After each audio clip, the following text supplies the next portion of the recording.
All right, let's do it. We are live. Oh. Hello. What's up? Nothing. What's up with you? It's a Game Day Live. Yeah. With some technical difficulties. Thank you so much, everybody that was in the room there at 7 o'clock. We're going to get this thing figured out. Big shout out to Cisco, our boss, for bringing out the spare computer to Brent's Cajun Seafood. This is our homeboy from home on Thursday evenings. We got the game on right now. This bar is incredible. We'll be watching a little bit of what's going on with Cincinnati and the Dolphins. Spencer Rattler getting his ass kicked in the background, which is what South Carolina seems to do this year.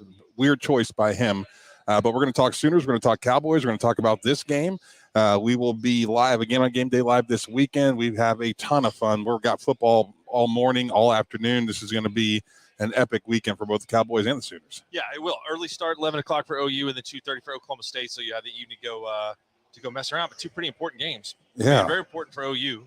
Don't want to go 0-2. It's not something that they've done a whole lot in the league. And then important for Oklahoma State that this is one of the toughest, if not the toughest game for them that they've got in the entire conference schedule. Absolutely. Yeah, this is going to be a tough one, no question, for the Cowboys on the physical aspect of it, considering they played a directional school a couple of weeks ago. Before that, it was Arizona State that wasn't very good, but we're going to dive into all of that. Our special guest. Ask you a question before we introduce Wes. Okay. Is it even a directional school if it's central? Like that's like less than a directional school. Right. I mean, north, south, east, and west are directional schools. Pinpointed school. You name me who the best central school is in the country. Oh, that's Central Michigan, probably. Well, but that's next year's. I mean, next year they play Central Arkansas, right? This last game was Arkansas Pine Bluff. So. Right. Yeah, it's that's not a good matchup. But, I don't understand playing those schools. It is what it is. But essentially, the Cowboys have had 3 weeks off. I mean, really, there was no physical test with Arkansas Pine Bluff. So we'll Fresh see. legs. That's Wes Sims. That's Mark Rodgers. I'm Sam Mayes. Wes, thank you so much for joining us today. Absolutely. You doing all right, buddy? Yeah. I always like when I get to put Brits. Sooners have this distinguished, title, right? You have to put on the ticker on the bottom of this thing. You can see it says with special guests, former Sooner great, Wes Sims. Oh. Like you got to throw the former Sooner great in there. You're welcome. No one says Sam Mayes, former Oklahoma State great. That doesn't happen. But the Sooner great goes with every former player. So congratulations. Thank you. And you're welcome. Let's start with Oklahoma. This is interesting. This week was interesting. I went down to the press conference on Tuesday. I sat in the second row next to Garen Emig. I typically don't ask any questions. Since the last time I asked a question, I wanted to punch Lincoln Riley in the face. I don't really have the demeanor to get attitude from a coach when I ask a football question, so I just sit quietly and take it all in. Venables is the most transparent coach I've ever covered. I sat there in that meeting room and I watched that man get up there with a heavy heart. He looked not upset, but you can tell that it had been weighing on him. And he talked about his football team in a way that they're just taking Bambi baby steps, right? He flat out told us that. You're talking about a group that defensively, you're telling me they didn't watch any film together last year? What?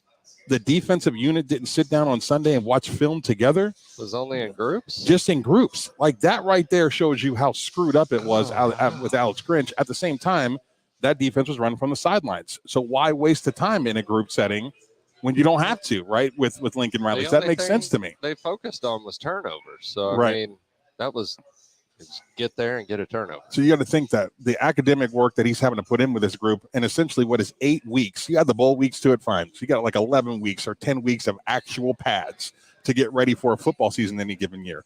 That's too much work to get done in that time. So he's doing that work now, which is why we've seen 4 different defenses essentially in 4 different weeks. He's trying to figure it out still. I thought there were some interesting things that went on in the press conference. One is that he said, hey, look, we didn't play well compared to the way that we played in the other games. Now, the strength of competition was clearly better in the first – or better against Kansas State than it was in the first 3 games. But, I mean, you got to go back out and play again this week against a really good offensive team. So he kind of sold out on the fact that it was a one bad week. You don't want to put one bad week with the second bad week. And then another thing, too, is who cares what happened in 2021? It's over. It's not coming back. You can only blame that so many times, too. Right. You're going to have to go out and play. I thought that, he was very emotional after the first loss, but sometimes that can backfire on a coach. You start losing 2, 3 games in a row, and you can't just keep saying we got kicked, got our butt kicked, we got our coach and all that stuff. It gets really old really fast. So they got to play. I mean, this is important. They've got TCU this week. They got Texas next week. The Texas game has been incredibly close the last few years. It's going to be close this year. And I don't care what Texas does next week or what happens with OU, that game will be close. So this is a crucial stretch, and it's a tough conference. I mean, so this is going to be a big year for them. Last year they were a little fortunate. They won 6 games out of 7 that were decided by a possession or less. And this year they're already 0-1 in one of those situations. So those even out over time. I think that I'll be curious to see this week. I think the offense should have a lot of success against TCU. I don't think they're very good on defense. I think OU is capable of doing a lot better things on that side of the ball. Not as good as Kansas State. TCU offense as good as Kansas State, just a little bit different. Yeah, no, I'm right there with you. I have it on the screen here. Will the Sooners defense bounce back against a white-hot TCU offense? So that's the matchup here. Is Oklahoma going to be able to score against TCU? The answer is yes. The question is, can they stop Max Duggan, who is arguably the best quarterback in the country right now statistically? And you're talking about a TCU offense. And I was talking to somebody earlier today about this. This early in the season, you'd be amazed how much your beliefs as a football team can carry you. So right now, when TCU goes to work and they're going to practice in their meeting rooms, they truly believe they're one of the nation's top offenses. And sometimes that's enough. Sometimes you carry that into a game, and that's how you play because you truly believe that's who you are. Their non-conference was garbage. They obviously had a big win against SMU, but coming into this game, TCU is the more competent team than Oklahoma, and that's something we have to acknowledge here coming into this thing. So this Venables that we've seen in the last 5-6 days, he's going to have to find a way to level that up, and I can't imagine that he won't be his intense, normal self come Friday, because those boys got to get themselves up and ready to go, because TCU absolutely believes, without a doubt, that there's blood in the water and they can beat this Sooner team. That Tiger Woods factor they used to have when they used to walk in there and people were like, oh, here come the Sooners. They're going to drop 50 points on them. That is gone. That is gone in one season, right? Lincoln Riley's not here anymore. They're trying to figure things out. They just lost to Kansas State, who looked like bums in the week before. I mean, I promise you, TCU is bouncing up and down for this one. They believe they can win this game. Yeah, you got Hacksaw Max Duggan, who's been there for like 8 years, and out of the 5 years or whatever he's played against us, he's had success every time. He's given us the business every time. So he's seeing this team and this defense, and the fact we're not, scoring on every drive, and a defense that we just showed everybody the blueprint for how to give us fits last week, and that kind of fits his mold. So he didn't start the year as a starter. I mean, Chandler Morris did, who could be back this week. So TCU can have some choice in what they do on at the quarterback position. Yeah, they're both these guys. Martinez obviously was a mobile quarterback a week ago. I can't stress to you enough. I think that Martinez played the best game that he will ever play. He'll never be as good as he was in Norman, Oklahoma last weekend. Duggan is also a talented. He is also a mobile quarterback. I don't know that he is as gifted of a runner. He's a different kind of. He's an effective runner. He's an effective runner, and I think a lot of it is just based off his speed. I think he's got a little more burst from 0 to 10 than Martinez did. Martinez kind of sees the field a little bit like a running back. He's not scared of a whole lot of contact and gets the edge. He'll bounce off of somebody. Duggan doesn't want to really do a lot of that, but as far as his burst right off the line of scrimmage, that kid can run and absolutely uses his athleticism as a weapon. The thing that you have to acknowledge about him also is he gets out the pocket and he's looking to throw the ball. And he's not looking to throw the ball to just an open guy. Like that kid is playing out of his mind right now. So he's got he's got a receiver streaking across the end zone who's got a guy covering him, and he's got 1 foot of openness. He's throwing the football. He is doing that. He's giving his guys a chance. And TCU's got some talented receivers and running backs that can really help him out. They do. They're good at receiver, and Sonny Dykes is a really good offensive coach. So I think for Sonny Dykes, figuring out how how they can play complementary football is going to be a big task for him. And Lincoln Riley's brother also is the offensive coordinator, so I'm sure that there'll be a little something there. Yeah, a little extra something. Little something. No USC plays Arizona State this week, right? Which is basically an off week. So. Right. USC's still not visible. They played the last 2 games in the Pac-12 network. I feel like who's watching that garbage? Yeah. We want you guys to comment and interact with us. I can have this computer pulled up so I can see all your comments. Megan Gill says, "Hey Wes." We got Larry Salee says, "Hey Sam and Mark." Muffin didn't say hi to us. No, she didn't say it. She said, "Hey, Wes." Okay, well, that's it. I'll take it. Yeah. Larry says, "Hey, Sam and Mark." True Sooner says, "Howdy." Chuck White says, "Hello from West Palm Beach, Florida." Wow. It's on the other side. Okay. Yeah, he's on the right side of this one. Okay. All right. Good Chuck. Good. You have internet and power and all the good stuff. As we were just watching a little bit earlier, that Florida's underwater. So, yikes. And Kenny Powers here says, "Oh, you're going to lose at TCU and OK State going to beat Baylor." Kenny. Yeah, I don't know. I don't know if I'm You are there out. yet. But yeah, this is going to be a big time game at TCU, another road game. I mean, I think Oklahoma wins this one. I don't know that they cover. I think this is going to be a 4-quarter game. And I like what you said earlier in your show today.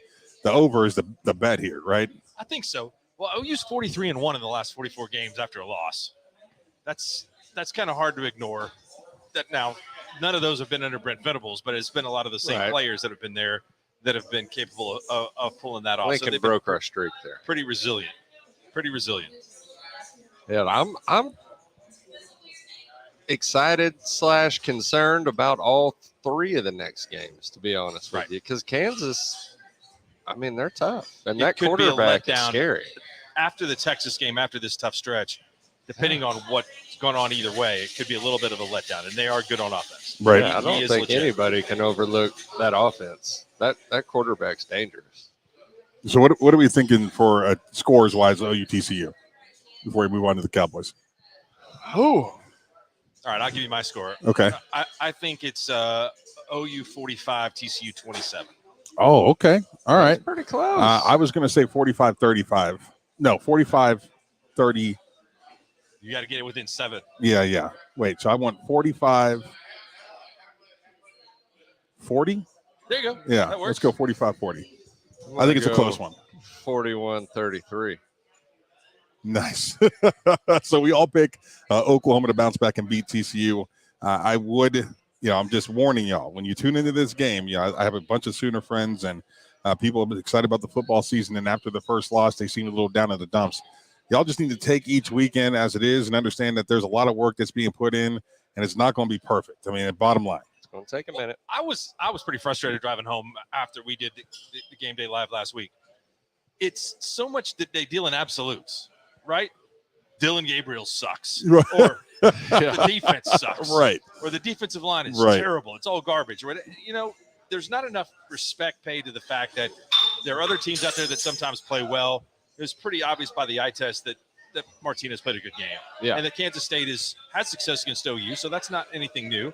And you can't, as much as they've changed the defensive culture with practice and off-season workouts, those are still the same players. So Right. It's hard to change. They don't turn into the 85 Bears with a few pep talks and then a few summer workouts. I mean, it's going to take a while, and I think they've done a good job. I really do. I don't know what OU's record's going to be this year. It could be significantly worse than it was a year ago, and still think that the program's really going in the right direction for the most part. I can't stress that enough. I've never wanted to see a coach have more success than Brent Venables in my entire life because he's doing it the right way. Everything that he's saying, everything that he wants for those kids, the relationships that he's building with them, this is what I would have hoped that my college football experience was like. I listen to Barry Switzer talk, and he brings tears to my eyes every single time. Venables is that dude, 100%. Somebody asked him about Kansas State last week, or I think it might have been OU Big 12 championship against Kansas State. And you can see the emotion on his face when he starts thinking about he's naming players and he's having a real memory and it's a heartfelt thing for him. I love that guy. I want him to have all the success in the world because you don't have coaches like that anymore. What he could be doing is, all right, this is what my defense looks like. What can I do with this group that's going to be a Band-Aid? How can I throw a Band-Aid on this, throw it out there and make it gimmicky and it'll work this season and we'll win. Maybe we'll win 2 more games because I did this. Instead, he's truly putting those foundational blocks in. He's building it from the ground up, and that's what he needs to do. This season is what it is. Like, y'all have got to understand that and understand that. And the much bigger picture is in 2 years, you take a step into the elite. In 2 years, this whole thing changes, and you would hope that BV's got this thing ready to go in that time. That's where I'm at with this. Like, we're putting the first breakdown this season on a new regime, a new era of Oklahoma football. Right. He's got to build these players up from the ground up. And once you build them up and you instill that technique and the way that practice needs to go and everything else, the players will police themselves at practice.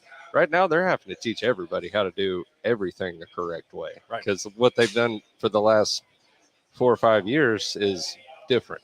So it'll take a little time, but all we need is the guys getting to the right spots. And if they get beat because they're not big enough, strong enough, or their technique's a little off, that's fine. We just need them getting to the right spots. All right, let's switch gears. Talk Oklahoma State Cowboys as they head down to Waco to take on the Baylor Bears, the Baylor Bear team that goes up to Iowa State. And that Hornets Nest packed house, they scored 31 points, which is over what Iowa State had given up the entire year prior to that game. The Baylor physical, Baylor fierce, Baylor very much the identity of their head coach, and they're hitting on all cylinders at this point in the season. This will be the toughest, physically, in my opinion, the toughest game Oklahoma State plays all season long. Yeah, I think that it's a big challenge. They've had 2 weeks to prepare for this game. And what I want to see the most is, and this could prove to me whether or not I think Oklahoma State is the favorite to win the Big 12. Offensively, they're the favorite to win the Big 12. They can play with anybody on offense. I think that side of the football, they got the returning quarterback in the league that was all Big 12. He and Jalen Daniels, I think, are right there neck and neck to be the quarterback or the offensive player of the year in the league. And then wide receivers, they're deep and talented there. But on the defensive side of the ball, can the linebackers and the safeties and the corners, can they play run defense? Can they be disciplined enough to stop the run and attack the run, play downhill, which they have in games so far, and yet still maintain discipline in the pass? Play action, which Baylor's really good at. Right. That could kill this Oklahoma State defense because there's no experience in those positions like there was a year ago. And Baylor's pretty good also at running. They're patient. They're going to run the ball. They don't care if it's 2nd and 8. They don't care if it's 3rd and 5. They're not going to put themselves in 3rd and 11, which I think is really smart.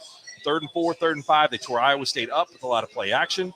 And then that forces Oklahoma State, I think, younger players to make decisions where last year they had Harper, Rodriguez, and those guys in the back that could play either way and were good. So I think that, to me, that ultimately was the difference in how I made the decision on who I thought was going to win the game. Was I think that's going to be too much of a test for a young Oklahoma State team on the road.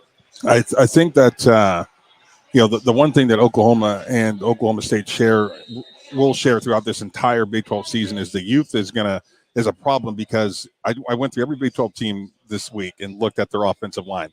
One of the unexpected results of COVID is because offensive linemen typically, even when they're great, they'll play their 4 years or they'll stay for their 5th year. But what COVID has done is now you've got a bunch of 6-year seniors across the board. The 2 youngest offensive lines in the conference are Kansas and Texas. K-State had some of those guys. Everybody else has got dads playing on the offensive line. I mean, they're old, they're physical, and they're incredibly intelligent. And Wes will tell you from experience, just like I will, you take an average athlete as the offensive line and you give him 3 years of experience and put him on the field as a 6-year senior, and that dude can play. Even when he can't keep up physically, he has an understanding of the position, the technique, and his teammates, his guys around him, that makes him weaponized, right? It's like taking a C-130 and putting guns on it, right? The thing's a tank anyway, right? It's taking a beating. That's what offensive linemen do. It weaponizes you once you become that age and that old.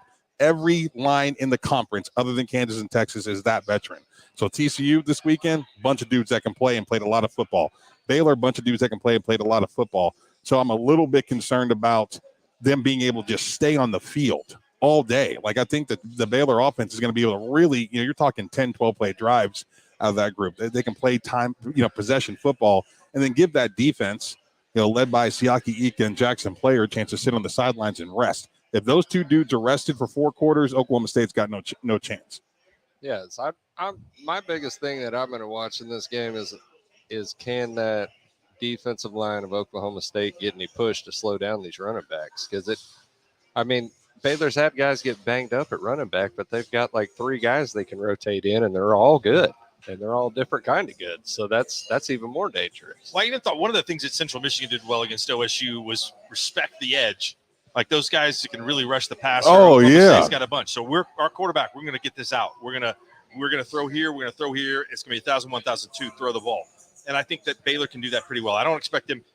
The first team that drops back and lets Oklahoma State's pass rush get engaged, that's going to be a team that loses, because that's the strength of the OSU defense. Right. And so I think that's a big key. Baylor's ability to execute, be patient, which they very much are. I trust the Baylor game plan a little bit. I think, and I heard Jim talking about this week on the air, and I really disagreed with him. He wants the laser light show all the time. He wants to come out. I want Spencer Sanders I want to do inventive things. I want to do this and this and this. And I'm not taking a shot at him. I understand why he feels that way. He's a quarterback. He'd like to throw the ball. Right. But I think OSU, even though Siaki Ika is in there, Mike Kinney had a great quote on him last night. He was like, yeah, when he's in there, guys are going backwards. 62 is a problem. He should be playing on Sunday right now. They have to try to run the football. They can't they're going to have to give Spencer Sanders some help. He can't just be dropping back and trying to throw the football and sling it all over the field, because I think sometimes he gets in trouble that way. So to me, I think Oklahoma State will probably lose this game, right? And I think it's going to be a 4-quarter matchup, and I hate to say that. The only X factor here, and this is based off of what I know Oklahoma State is and what I know Baylor is based off of what I've watched this season. The things that I don't know and kind of do know, Gundy won good off a bye week, but I don't know what that plan looks like from him. Because if there's no way, like you might want to run the football in the interior. What I'm telling you is they can't run the football in the interior when 62 is on the field. There's no fixing that. Like you're talking about the technique that goes into double teaming a nose guard like that. It's a simple settle step on your guard and center. You get up into them. What happens next is that guard is supposed to shove that nose guard across the face of the center so he can single block him. Siaki Ika is not letting that happen. He latches onto that guard. Now you have two people along with this 360 pound going nowhere. So you can't run. You literally can't run in that gap with him in the middle. This is why every team in the country would run a 3-3 defense. Every team in the country would if they had a nose guard. Ask me how many true nose guards are in college football this year. Not very many. 5, maybe 4 of them. They don't make him anymore. Casey Hampton, that dude doesn't show up a whole lot anymore. You know what I mean? And so Gundy coming off that bye, he's a tactician. Like that dude can coach.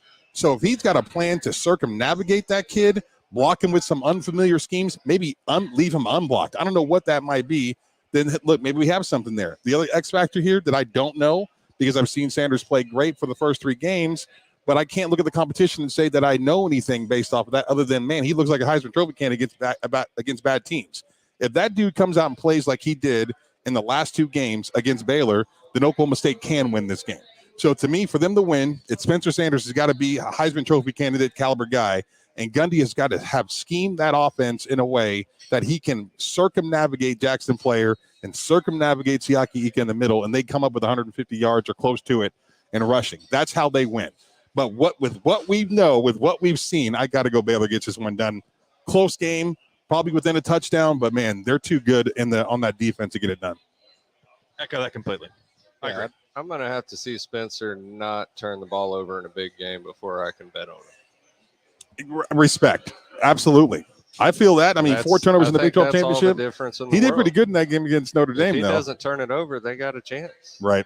If he turns it over, that's not a kind of team you can turn the ball over because they're not going to give it back to you. So watching him the first 3 games, to me, it very much looks like Mike Gundy trust him, which is weird because Gundy doesn't trust his quarterbacks. The last one he truly trusted was Brandon Whedon. He kind of gave the kid at Mason Rudolph, he kind of gave him the keys a little bit, but not really.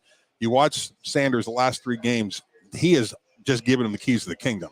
And he even mentioned it in his press conference this week. And John Hoover was like, well, you nailed that one. Like, it's easy to tell when he comes out there and allows that kid to throw the ball down the field deep, 3 times in the first 6 offensive snaps. It's like, cool, you feel good about the way he's throwing the football. So that's a great sign for Oklahoma State that Gundy believes in Spencer Sanders, because I don't think he has since he got the job. I think another thing, too, this you said a 4-quarter game. So don't lose it in the first quarter. If you're going to go fast on offense, then there's a good game plan there to potentially tire down the defense, right? I mean, and so you might be able to run it better in the fourth quarter than you run it in the first quarter. So punt is not a bad play in the first quarter. 100%. Your defense is going to have to – if your defense gives up drive after drive after drive, you're not winning anyway. Then you can just say, okay, well, screw it. We're going to have to go fast and do what we can on offense and take some chances. But I think you ought to try to establish the run in the first half of the game, even if it's not going exactly the way that you like it. Don't just give up and start chunking it down the field or doing things that Spencer Sanders doesn't excel in, to me, which is kind of getting in panic situations. But should be a great game. I can't wait. We'll look forward to this one. Yeah, I'm a nervous wreck. I want to see Oklahoma State do so well. I think they're close. I think they're very, very close, and maybe as good offensively as they've been in a long time. I like that little receiving core too. They're relatively unknown. It's really good. Yeah, a lot of guys running crossing routes. Like, you can get super creative with them. A good way to, kind of mimic the run without running it is, like, I want to see him throw a bunch of quick slants, throw them often, keep those linebackers back off the line of scrimmage a little bit. Give yourself a chance, and thoughts and prayers to the guard and center for Oklahoma State. Y'all got to put the work in. It's going to be a long day. I mean, bottom line, it's going to be a long day. Drop your asses, squat down, stay low, keep your head in the right place, and hope that you can keep that guy in the line of scrimmage. I mean, I rarely do I see a player like that, and I'm thinking technique doesn't help you. Yeah. either. You know what I mean? Like, there's Like no those- technique for Those that. guys are going to have to pack a knife in their sock. I mean, Right. That's about the only chance you Yeah, have. we had a call Kid's for an this animal. back in the day. Wes's high school teammate Chris Aiken and I, we called Navy and just high-low the crap out of whoever. Ask Tommy Harris about it. Right. Just take the 15-yarder and just tell him when you're in the ground, look, here's how this is going to go today. We're going to blow your ACL out. And see how hard he comes the next time. I mean, but that's the kind of game this is going to be with them. And that's how, and I think Dave Aranda, for such a quiet, soft-spoken coach, he does give you the vibe that he's in the locker room prior to the game. Like, I want you to cut them. The way Ika is built, it's not like the ACL is basically inside a chamber that is unpenetrable. I mean, right out of the game, you might try to bounce. You probably bounce off that guy's leg. I mean, Right. There's not a whole lot to that guy, is there? It's a specimen. Yeah, he's pretty impressive. Anything else this weekend that you guys are excited about? You want to pick the other games real quick in the Big 12? Yeah, absolutely. Iowa State? Can we go? Someone, I think the Morning Animals were talking about, which those guys are a bunch of idiots. I love them. They absolutely get me. I mean, I'm excited every morning when I take my kids to school to listen to them. But they had a bet. Can you pick 4 out of 5 of the Big 12 games? I'm like, no one's going 4 out of 5. 80%? Straight up. No, that'd be tough to do this week. Yeah. You get a nice return on that bet. Oh, we can do it. Kansas has got Iowa State. Iowa State. That's At home. right. At home. Yeah, this is a big one for Kansas. I think that quarterback arguably is, the best quarterback in the conference right now. This is what I'm talking about with TCU. Kansas the same way. Like, Kansas believes they're pretty damn good. They do. Yeah. They believe they're pretty damn good. That crowd believes they're pretty damn good. And until someone proves to them that they're not pretty damn good, you have a headache on your hand. Like that cockiness and that arrogance, and they just play fast and they play fired up. You have to literally put them down. Campbell has a team typically that's capable of doing that. I'm not quite sure about this one yet. They have another veteran offensive line. They will handle the Kansas defensive front. Kansas's offensive line is a bit of an outlier because they are very, very young. But you pointed this out the other day, and I was like, there you go, Mark, talking about the center from Kansas. Yeah, and I hadn't watched him yet. Good player. Holy crap, that kid is a freak. Yeah. And he's young. Like, he's really, really good there in the middle for Kansas.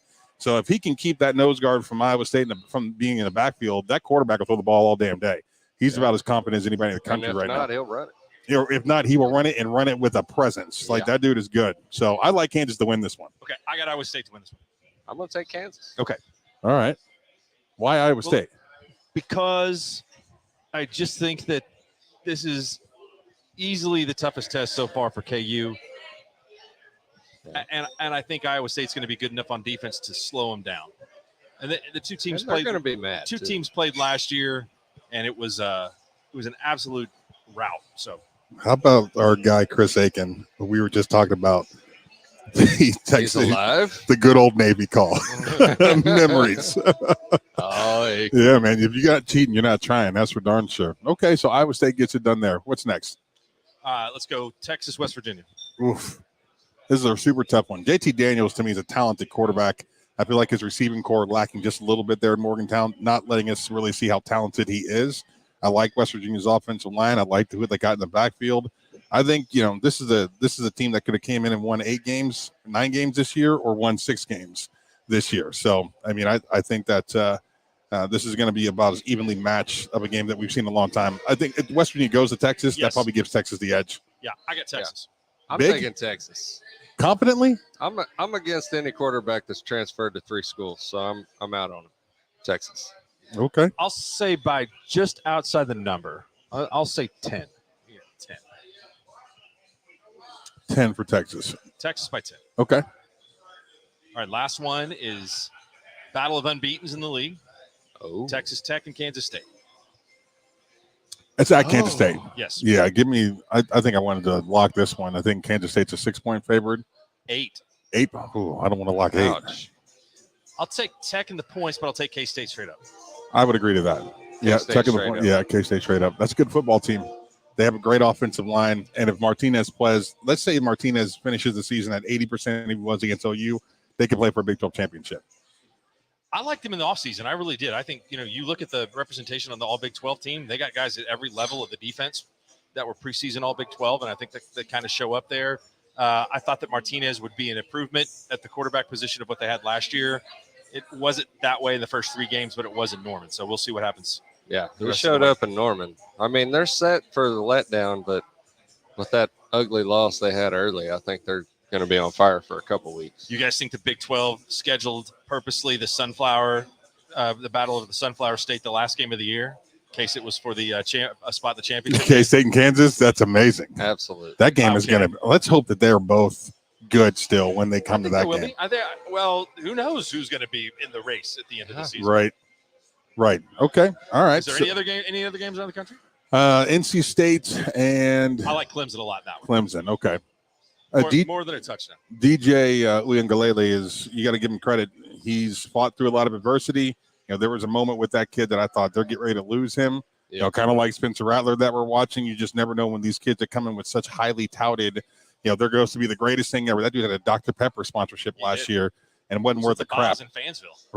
Right. And so to see him play as well as he had this year is big time confidence builder on his part. He's skinnier. He's getting up the field a lot better. He's not taking big hits. He can deliver the football. The biggest issue with him for me has always been, if you watch Baker Mayfield play his junior and senior year, Baker had pitches, and that's a sign of a good quarterback when you have 3 or 4 different styles of ball that you can throw. DJ, in the last year, he had one. Like, it's a straight plane directly to the chest, the receiver. If you watch him this year, there's the ability to loft the ball up a little bit, a little more touch, a little more feel to it, which is allowing him to get to the receivers a little bit better. So I'm impressed with his growth and development, and it takes a lot up here for him, like to mentally fight through all that. This is Clemson, y'all. They might not be Oklahoma. They might not be Ohio State or Alabama, but that fan base, they are quickly becoming blue bloods as far as the fan base is concerned. A lot of expectations, a lot of social media chatter. The school newspapers like DJ sucks. You know what I mean? Like this is a different deal. So he's fought through a lot to get to this point. I like Clemson in this one too. NC State, they're probably just a little bit pretenders. Yeah, I like the fact that the way Clemson won that game, I'm a big believer in that, learning how to win with your team on the road throughout the year. Yeah, that was a good win. Who you got, Elk City or Clinton? Oh, I'm going to take Clinton. Okay. How's weather for this year? I'll take Elk City. I'll take Elk City in the stunner. Oh, yeah. I like it. Okay. All right. I don't know enough about either team. Is there another game? What about locally tomorrow? Anything I need to go watch? Oh, yeah. No. Tomorrow night, come out and join us. We'll be Squirtle Game of the Week. Dell City hosting McAllister. Ooh. I think that's number 1 and number 2, at least in some polls. Division I talent on the field. You got Jaden Foreman going to Oklahoma State, Kenigel Thomas going to Kansas State, and Eric McCarty going to Oklahoma. Cool. So there's a lot of players out there. Okay. And then there's some others I think that could probably get some D1 attention. All right. Very cool. Well, this has been the Game Day Live podcast. I'm Sam Mayes with Mark Rodgers and our good friend Wes Sims. Thank you so much for joining us. Absolutely. We're here at Brent's Cajun Seafood, one of our favorite places to come here in the Oklahoma City Metro. This is in Eben on Broadway Extension. So easy to get to. I've never had a bad thing on the menu. Brent is always walking around. He's got the white coat on and typically a hat. He got a haircut recently and he's showing off that dome. But come on in and looks really good. I wouldn't wear a hat if my hair looked that good. He's fantastic. Come on in to see Uncle Brent. He's got a bunch of TVs all over the place. It's a great place to watch the game. Any idea? Have you been watching much of the Miami? A little bit, man. Both teams really went up and down the field in the first drive, and then since then the defense has played a little bit better. Yeah, we're gonna be hanging out watching the game a little bit, so you guys can come on in and hang out with us this evening, and we'll probably be here a lot throughout the week for sure. Where are we gonna be at on Saturday? Do you know? I don't know. It's a good question. Okay, we'll let you know as we go through this on tomorrow and Saturday morning. We're going to be out for the Game Day. Yeah, you're with me tomorrow. We're together on the air tomorrow. Yeah. I'm going to be at a seafood restaurant. I feel like that's correct. I'm going to be at the Greek Fest. I'm so jealous. Right up the street here. We're going to have some sanganaki, the flaming cheese. That's pretty good. I'm telling you this. I apologize. I'm breaking some news on you, but Jake Trotter is a member of the church there at St. George's, so he's going to join us tomorrow. Heck we'll yeah. talk NFL football with him. That's awesome. Good stuff. Looking forward to it, my friend. Yeah, same here. Thank you guys so much. I appreciate it. That's going to do it for us on Game Day Live, and we will see you guys this weekend.